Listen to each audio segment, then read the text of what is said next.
Hi friends, welcome back to my YouTube channel. ಎಲ್ಲರೂ ಹೇಗಿದ್ದೀರಾ? I hope ಎಲ್ಲರೂ ಚೆನ್ನಾಗಿದ್ದೀರಾ ಅಂತ ಭಾವಿಸ್ತೀನಿ. ನಾನು ಕೂಡ ಚೆನ್ನಾಗಿದ್ದೀನಿ, ಆದರೂ ಸ್ವಲ್ಪ ಚೆನ್ನಾಗಿಲ್ಲ. ಏನಂದರೆ ಸ್ವಲ್ಪ ಕೋಲ್ಡ್ ಆಗಿದೆ, ಹಾಗೆ ಕಾಫ್ ಆಗಿದೆ, ಸ್ವಲ್ಪ ಕೆಮ್ಮು ಜಾಸ್ತಿ ಆಗಿಬಿಟ್ಟಿದೆ. ಅಷ್ಟು ಬಿಟ್ಟರೆ ಸ್ವಲ್ಪ ಆರಾಮಾಗಿದ್ದೀನಿ. ಅಂದರೆ ಊರಿಗೆಲ್ಲ ಹೋಗಿದ್ನಲ್ಲ, ನೀರಿನ ವ್ಯತ್ಯಾಸದಿಂದ ಹಂಗಾಗಿದೆ. ವಾಯ್ಸ್ ಏನಾದರೂ ಸ್ವಲ್ಪ ಕರ ಅಂದರೆ ದಯವಿಟ್ಟು ಅಡ್ಜಸ್ಟ್ ಮಾಡ್ಕೊಳ್ಳಿ.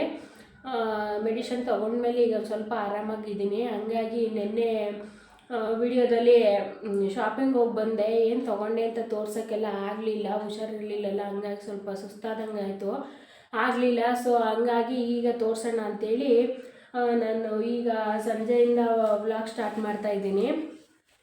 ಯಾರೆಲ್ಲ ನನ್ನ ವೀಡಿಯೋಸ್ನ ಸಬ್ಸ್ಕ್ರೈಬ್ ಮಾಡದೆ ನೋಡ್ತಾ ಇದ್ದೀರೋ ದಯವಿಟ್ಟು ಸಬ್ಸ್ಕ್ರೈಬ್ ಮಾಡ್ಕೊಂಡು ನೋಡಿ. ಹಾಗೆಯೇ ನನ್ನ ವಿಡಿಯೋ ಇಷ್ಟ ಆದರೆ ಮರೀದೆ ಲೈಕ್ ಮಾಡಿ, ಫ್ರೆಂಡ್ಸ್ ಆ್ಯಂಡ್ ಫ್ಯಾಮಿಲಿಗೆ ಶೇರ್ ಮಾಡಿ. ಹಾಗೆ ನನ್ನ ವಿಡಿಯೋಗಳ ಬಗ್ಗೆ ನಿಮ್ಮ ಅನಿಸಿಕೆ ಏನಿದೆ ಅನ್ನೋದನ್ನು ಕಮೆಂಟ್ ಮೂಲಕ ತಿಳಿಸಿ. ಓಕೆ, ಈಗ ಬನ್ನಿ, ನಾನು ನಿನ್ನೆ ಏನು ಶಾಪ್ ಮಾಡ್ಕೊಂಬಂದೆ ಅನ್ನೋದು ನಿಮಗೆ ತೋರಿಸ್ತೀನಿ. ಓಕೆ ಫ್ರೆಂಡ್ಸ್, ಏನಿಲ್ಲ, ಸ್ವಲ್ಪ ನಂತರ ಗ್ರ್ಯಾಂಡಾಗಿರೋ ಕುರ್ತೀಸ್ ಇರಲಿಲ್ಲ, ಹಂಗಾಗಿ ಸ್ವಲ್ಪ ಒಂದೆರಡು ಕುರ್ತಿ ಶಾಪಿಂಗ್ ಮಾಡೋಣ ಅಂಥೇಳಿ ಟೌನಿಗೆ ಹೋಗಿದ್ದೆ.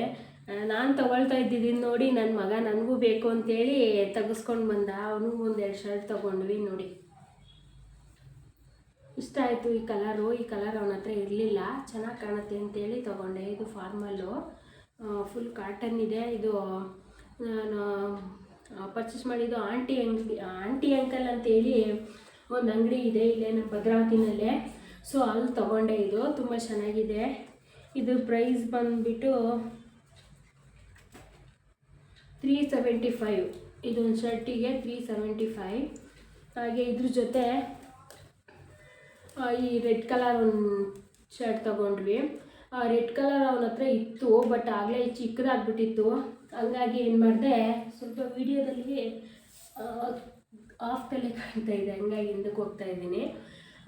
ಇದು ಅದೇ ಅವನು ಮೊದಲು ತೊಗೊಂಡು ಶರ್ಟು ಸ್ವಲ್ಪ ತುಂಡ ಆಗಿಬಿಟ್ಟಿತ್ತು, ಹಂಗಾಗಿ ಈ ಕಲರೇ ತೊಗೊಂಡೆ. ಚೆನ್ನಾಗಿತ್ತು, ಇದು ಸೂಪರಾಗಿ ಕಾಣುತ್ತೆ ಹಾಕ್ಕೊಂಡ್ರೆ. ಹಾಗೆ ಇದ್ರ ಪ್ರೈಸ್ ಬಂದುಬಿಟ್ಟು ಇದು 375 ಹಾಕೊಂಡ್ರೆ ತುಂಬ ಚೆನ್ನಾಗಿ ಕಾಣುತ್ತೆ. ಹಾಗೆ ಪ್ಯಾಂಟು ಈ ಥರ ನೈಟ್ ಪ್ಯಾಂಟ್ ತೊಗೊಂಡ್ವಿ. ಇದು ಮೋಸ್ಟ್ ಪ್ರಾಬಬ್ಲಿ 145 ಅನ್ಕೋತೀನಿ ಒಂದು ಪ್ಯಾಂಟಿಗೆ. ಈ ಥರದ್ದು ಇನ್ನೊಂದು ಪ್ಯಾಂಟು ತೊಗೊಂಡಿದ್ವಿ. ಬಾ ಮಗ, ಇಲ್ಲಿ ಹಾಕ್ಕೊಂಡಿದೆ ನೋಡಿ, ಈ ಕಲರ್ದು ಒಂದು ತೊಗೊಂಡ್ವಿ. ಇದು 145. ಆಮೇಲೆ ಸರಿ ಬಾ ಈ ಕಡೆ, ಇದೊಂದು 2 ಪ್ಯಾಂಟ್ ತೊಗೊಂಡ್ವಿ. ಹಾಗೆ ನಾನು ಒಂದು ಕುರ್ತಾ ತೊಗೊಂಡೆ, ಇಷ್ಟ ಆಯಿತು ನನಗೆ ನೋಡಿ. ನಾನು ತೋರಿಸ್ತೀನಿ ಬಿಡವ ನೋಡಿ. ಈಗ ಲಾಂಗ್ ಕುರ್ತಾ, ಇದು ಅಂಬ್ರೆಲಾ ಟೈಪು. ಓಕೆ ಫ್ರೆಂಡ್ಸ್, ಈ ಥರ ಲಾಂಗ್ ಕುರ್ತಾ ತೊಗೊಂಡೆ. ಇದ್ರದ್ದು ಪ್ರೈಸ್ ಬಂದ್ಬಿಟ್ಟು ಎಲ್ಲೋ ಪ್ರೈಸ್ ಟೇ ಕಿತ್ತಾಕ್ಬಿಟ್ಟೆ. ಇದು 794, 800 ಅನ್ಕೋತೀನಿ, 800. ಇದು ಇದ್ರ ಜೊತೆಗೆ ಮ್ಯಾಚಿಂಗು ಒಂದು ಲೆಗ್ಗಿಂಗ್ಸ್ ತೊಗೊಂಡೆ, ಹಾಗೆ ಒಂದು ದುಪ್ಪಟ್ಟ, ಹಾಗೆ ಇನ್ನೊಂದು ಕುರ್ತಿ ತೊಗೊಂಡೆ. ಇದು ತುಂಬ ಇಷ್ಟ ಆಯಿತು. ಈ ಕಲರ್ ಇರಲಿಲ್ಲ ನನ್ನ ಹತ್ರ, ತುಂಬ ಚೆನ್ನಾಗಿದೆ. ಬಟ್ ಇದು ಸ್ಟ್ರೈಟ್ ಕುರ್ತಾನೆ, ತುಂಬ ಚೆನ್ನಾಗಿ ಕಾಣುತ್ತೆ ಹಾಕ್ಕೊಂಡ್ರೆ.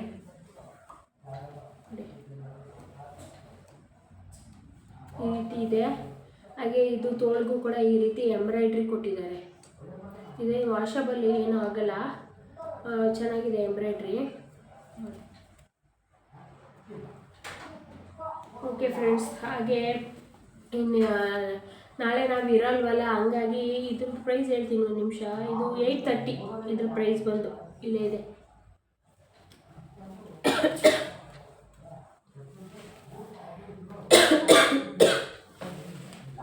ಓಕೆ, ಇವತ್ತು ನಾಳೆ ಬೆಳಗ್ಗೆ ಊರಿಗೆ ಹೋಗೋದಿದೆ.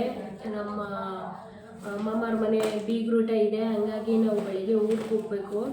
ಹಂಗಾಗಿ ಸಾಂಬಾರು ಮಾಡಿದ್ರೆ ನಾಳೆ ಎಲ್ಲ ಬಿಸಿ ಮಾಡೋಕ್ಕಾಗಲ್ಲ, ಸುಮ್ಮನೆ ಫ್ರಿಜ್ಜಲ್ಲಿ ಇಟ್ಟೋಗೋದು ಬೇಡ ಅಂತೇಳಿ ಸಿಂಪಲ್ಲಾಗಿ ಪಲಾವ್ ಮಾಡೋಣ ಅಂದ್ಕೊಂಡಿದ್ದೀನಿ. ನಾನು ಯಾವ ರೀತಿ ಪಲಾವ್ ಮಾಡ್ತೀನಿ ಅಂತ ತೋರಿಸ್ತೀನಿ ಬನ್ನಿ. ಓಕೆ ಫ್ರೆಂಡ್ಸ್, ಹಾಗೆ ಇವತ್ತಿನ ಸ್ವಲ್ಪ ನೈಟಿಗೆ ಏನಾದ್ರು ಸಿಂಪಲ್ಲಾಗಿ ಮಾಡ್ಕೊಳ್ಳೋಣ ಅಂಥೇಳಿ ವೆಜಿಟೇಬಲ್ ಪಲಾವ್ ಮಾಡ್ತಾಯಿದ್ದೀನಿ. ನಾನು ಯಾವ ರೀತಿ ಮಾಡ್ತೀನಿ ಅಂತ ತೋರಿಸ್ತೀನಿ.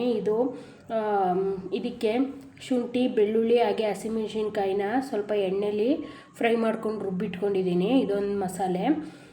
ಇದು ಈರುಳ್ಳಿ ಒಗ್ಗರಣೆಗೆ, ಈರುಳ್ಳಿ, ಟೊಮೆಟೊ, ಕೊತ್ತಂಬರಿ ಮತ್ತು ಪುದೀನ, ಹಾಗೆ ಹೆಚ್ಚಿಟ್ಕೊಂಡಿರೋ ತರಕಾರಿ, ಹಾಗೆ ಬಟಾಣಿ ಕಾಳು, ಹಾಗೆ ಕೂಡ ಸ್ವಲ್ಪ ಅಕ್ಕಿನ ತೊಳೆದ್ಬಿಟ್ಟು ಹಾಗೆ ಇಟ್ಕೊಂಡಿದ್ದೀನಿ.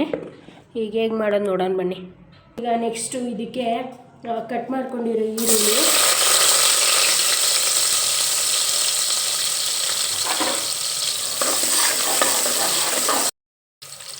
ಈಗ ನೆಕ್ಸ್ಟು ನಾವು ತೊಳೆದಿಟ್ಕೊಂಡಿರೋಂಥ ಬಟಾಣಿ ಹಾಕ್ಕೋಬೇಕು. ಹಾಕ್ಕೊಂಡು ಮಿಕ್ಸ್ ಕೊಟ್ಕೋಬೇಕು. ಹಾಗೆ ಈರುಳ್ಳಿ ಸ್ವಲ್ಪ ಬಟಾಣಿ ಫ್ರೈ ಆದಮೇಲೆ ಹೆಚ್ಚಿಟ್ಕೊಂಡಿರೋಂಥ ಟೊಮೆಟೊ ಹಾಕ್ಕೋಬೇಕು.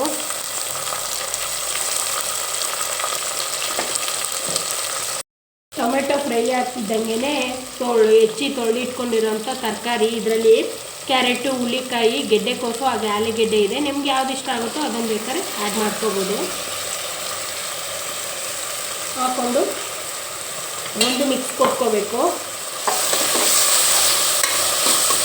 ಇದು ಸ್ವಲ್ಪ ಹಸಿ ವಾಸನೆ ಹೋಗೋವರೆಗೂ ಹುರ್ಕೋಬೇಕು. ಇದು ಹುರಿದಿದ್ದಾಗಿದೆ. ಇದಕ್ಕೆ ನಾವು ರುಬ್ಬಿಟ್ಕೊಂಡಿರೋಂಥ ಮಸಾಲೆ ಆ್ಯಡ್ ಮಾಡ್ಕೋಬೇಕು. ನಾನು ಒಗ್ಗರಣೆಗೆ ಚಕ್ಕೆ ಲವಂಗ ಎಲ್ಲ ಹಾಕಲಿಲ್ಲ, ಯಾಕೆಂದರೆ ನಾನು ಇದರೊಳಗೆ ಒಂದು ಪಿಂಚಷ್ಟು ಚಕ್ಕೆ, ಒಂದು 3 ಲವಂಗ ಹಾಕ್ಕೊಂಡಿದ್ದೀನಿ. ಇದು ಏನು ಹಸಿ ವಾಸನೆ ಹೋಗೋವರೆಗೂ ಹುರಿಯೋದೇನು ಬೇಕಾಗಿಲ್ಲ, ಯಾಕೆಂದರೆ ಇದನ್ನು ಸ್ವಲ್ಪ ಅಷ್ಟೇ ಎಣ್ಣೆಯಲ್ಲಿ ಫ್ರೈ ಮಾಡ್ಕೊಂಡಿರ್ತೀವಿ. ಸೊ ಹಾಗಾಗಿ ಜಾಸ್ತಿ ಹುರಿಯೋದೇನು ಬೇಕಾಗಿಲ್ಲ. ಓಕೆ, ಈಗ ಇದು ಹುರಿದಿದ್ದಾಗಿದೆ. ನೆಕ್ಸ್ಟು ಇದಕ್ಕೆ ನಾನು 1.5 ಪಾವ್ ಅಕ್ಕಿ ತೊಗೊಂಡಿರೋದ್ರಿಂದ 3 ಗ್ಲಾಸಷ್ಟು ನೀರು ಹಾಕ್ತಾಯಿದ್ದೀನಿ. ಇದು ಮಿಕ್ಸಿ ತೊಳೆದಿರೋ ನೀರು. ಹಾಗೆಯೇ ಇದಕ್ಕೆ ಪಕ್ಕದಲ್ಲೇ ಸ್ವಲ್ಪ ನೀರು ಕಾಯ್ಲಿಕ್ಕೆ ಇಟ್ಕೊಂಡಿದ್ದೆ, ಬೇಗ ಆಗುತ್ತೆ ಅಂತೇಳಿ ಅದನ್ನು ಆ್ಯಡ್ ಮಾಡ್ಕೊತಾ ಇದ್ದೀನಿ. ಈಗ ಇದಕ್ಕೆ ರುಚಿಗೆ ತಕ್ಕಷ್ಟು ಉಪ್ಪು ಹಾಕ್ಬಿಟ್ರೆ ಸ್ವಲ್ಪ ಕುದಿ ಬರೋವರೆಗೂ ಬಿಟ್ಟರೆ ಆಯಿತು.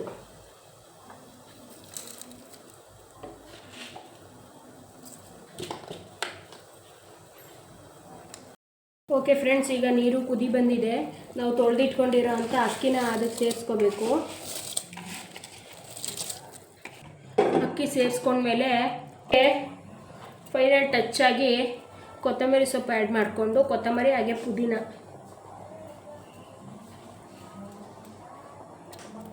ಆ್ಯಡ್ ಮಾಡಿಕೊಂಡು ಫೈನಲ್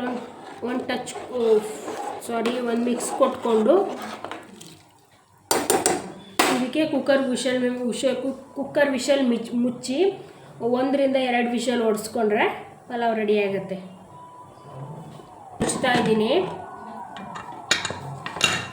ಇದು 1 ರಿಂದ 2 ವಿಷಲ್ ಬಂದರೆ ಸಾಕು.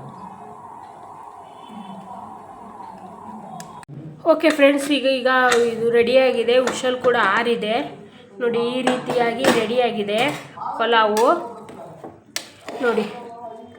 ಈ ರೀತಿಯಾಗಿ ಉದ್ದುದ್ರಾಗಿ ಬಂದಿದೆ.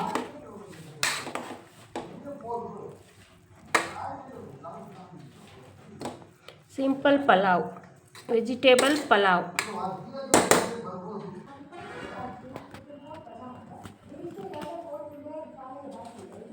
ನೋಡಿ, ನಾನೀಗ ಈ ರೀತಿಯಾಗಿ ಸರ್ವ್ ಮಾಡ್ತಾಯಿದ್ದೀನಿ. ಮೊಸರು ಬಜ್ಜಿ ಹಾಗೆ ವೆಜಿಟೇಬಲ್ ಪಲಾವು. ಮೊಸರು ಬಜ್ಜಿಗೆ ಏನಿಲ್ಲ, ಸಿಂಪಲ್ಲಾಗಿ ಸೌತೆಕಾಯಿ, ಈರುಳ್ಳಿ, ಒಂದು ಟೊಮೊಟೊ, ಹಾಗೆ ಒಂದು ಹಸಿಮೆಣ್ಸಿನ್ಕಾಯಿ, ರುಚಿಗೆ ಎಷ್ಟು ಬೇಕಷ್ಟು ಉಪ್ಪು ಹಾಕಿದ್ದೀನಿ ಅಷ್ಟೇ. Hi friends, very good morning. ಹಾಗೆ ರಾತ್ರಿ ವಿಡಿಯೋ ಸ್ಟಾಪ್ ಮಾಡಿದೆ, ಬೆಳಗಿನ ವಿಡಿಯೋ ಹಾಗೆ ಕಂಟಿನ್ಯೂ ಮಾಡ್ತಾಯಿದ್ದೀನಿ. ನಾವು ರೈಲ್ವೆ ಸ್ಟೇಷನಿಗೆ ಹೊರಟಿದ್ವಿ. ಆಗಲೇ ಸುಮಾರು ನಾವು ಎದ್ದಾಗ 3 ಗಂಟೆ ಆಗಿತ್ತು. ನಾವೆಲ್ಲ ರೆಡಿಯಾಗಿ ಹೊರಡೋ ಅಷ್ಟೊತ್ತಿಗೆ 3:40 ಆಗಿತ್ತು. 4:20ಕ್ಕೆ ಟ್ರೈನ್ ಬರುತ್ತೆ ಅಂತೇಳಿ ಬೇಗ ರೆಡಿಯಾಗಿ ಎಲ್ಲ ಹೊರಟ್ವಿ. ನಾನು, ನನ್ನ ಹಸ್ಬೆಂಡು ಮತ್ತು ನನ್ನ ಮಗ. ಕತ್ಲೆ ಅಂದರೆ ಸಿಕ್ಕಾಪಟ್ಟೆ ಕತ್ಲೆ ಇತ್ತು ಗೈಸ್.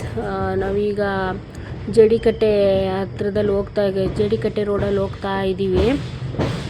ತುಂಬಾ ಕತ್ಲೆ ಇತ್ತು, ಹಂಗಾಗಿ ಹಾಗೆ ಒಂದು ಕ್ಯಾಪ್ಚರ್ ಮಾಡಿಕೊಂಡೆ. ಇನ್ನು ಅಲ್ಲಿಗೆ ಹೋದ್ಮೇಲೆ ರೈಲ್ವೆ ಸ್ಟೇಷನಿಗೆ ಬಂದ್ವಿ. ನೆಕ್ಸ್ಟು ತೋರಿಸ್ತೀನಿ ನೋಡಿ, ಅಲ್ಲಿ ನನ್ನ ತಮ್ಮ, ನಮ್ಮಮ್ಮ, ಹಾಗೆ ನಮ್ಮಮ್ಮವ್ರ ಮನೆ ಎದುರುಗಡೆ ಒಂದು ಆಂಟಿ ಇದ್ದಾರೆ. ಅವರು ಎಲ್ಲರೂ ರೈಲ್ವೆ ಸ್ಟೇಷನಲ್ಲಿ ವೆಯ್ಟ್ ಮಾಡ್ತಾಯಿದ್ದೋ. ನಾವೇನು ಜಾಸ್ತಿ ಕಾಯಂಗೆ ಇರಲಿಲ್ಲ.